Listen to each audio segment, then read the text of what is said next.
Your inner state creates your reality, period. How you feel every day matters, not because you've got to be high vibe, not because if you don't feel good, you can't create the life that you want, but for other reasons, which I'm going to share in this video. Hi, I'm Kirsty Elizabeth. If you're new to the channel, I help women release the subconscious blocks that are holding them back. I help them shift their identity, their frequency, and recode their reality.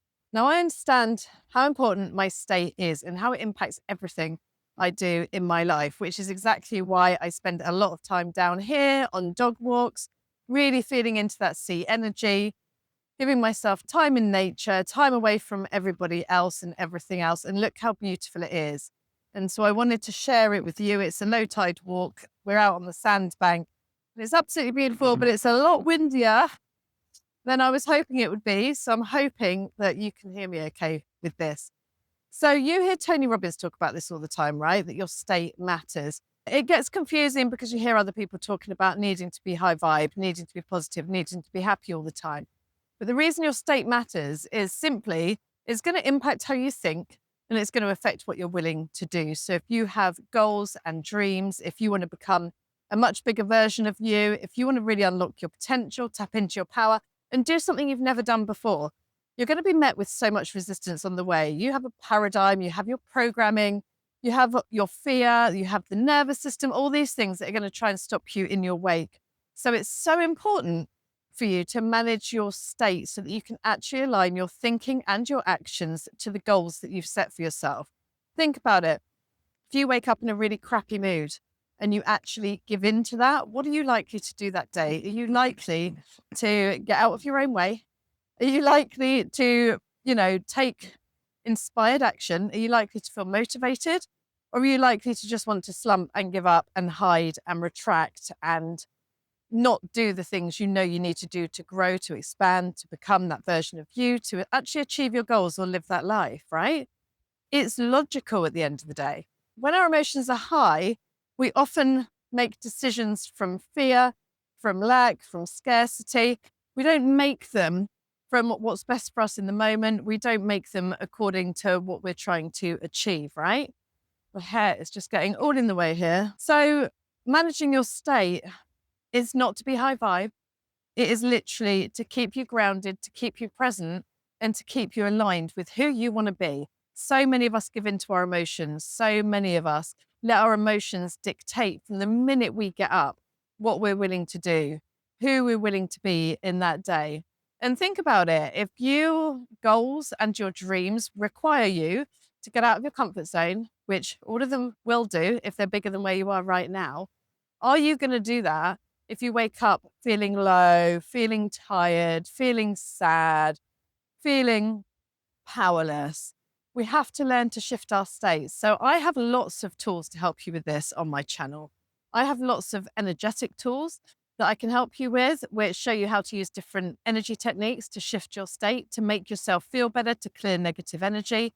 I share lots of different ways to manage emotions as well, because often our emotions are coming up because they're telling us something.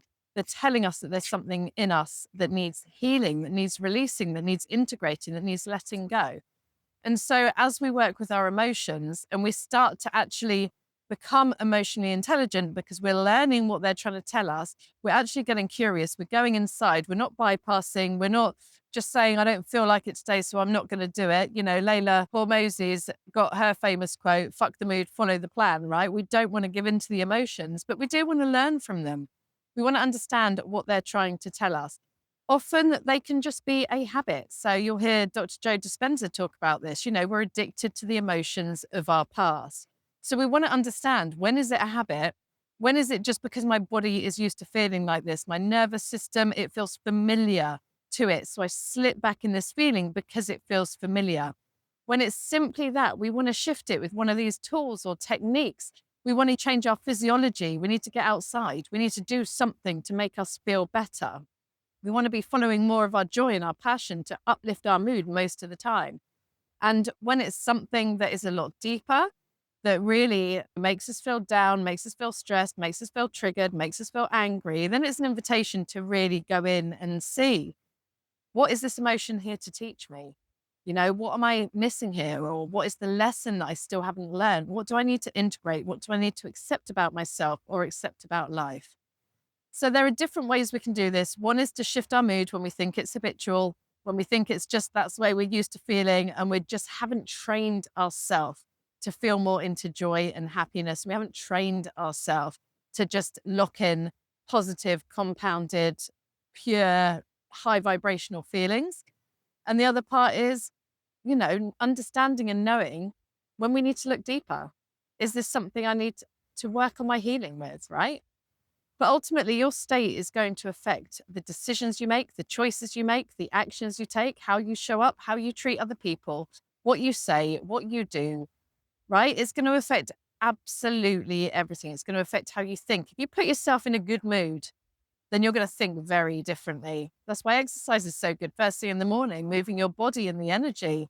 It clears the mind, connects you to yourself, grounds you, and then you can start with a clear mind, right? So I hope you've taken from this video the importance of managing your state, understanding your emotions, and really doing what you can to help yourself feel better in every moment, in every day. Your goals, your desires, your dream life requires this from you: emotional regulation, emotional intelligence.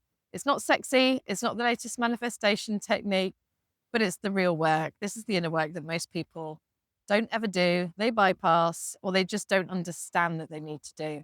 So I hope this video has helped you. Let me know in the comments what's coming through for you. Share any techniques you use to shift your mood, to elevate your emotions, to regulate your emotions. I'll drop some links to some free resources that I have that can help you. And of course, if you want to work on this together, you can book a 90-minute one-to-one breakthrough session with me, where we will be going through all of this. You'll receive coaching and energy healing, and we will break through to your next level identity, timeline, and energy. So book that if that sounds like something you'd like to explore together. And I'll see you in the next video. I'll just give you one last look as I leave. It's going to be sunset soon. Isn't it gorgeous? So beautiful. All to myself. How lucky.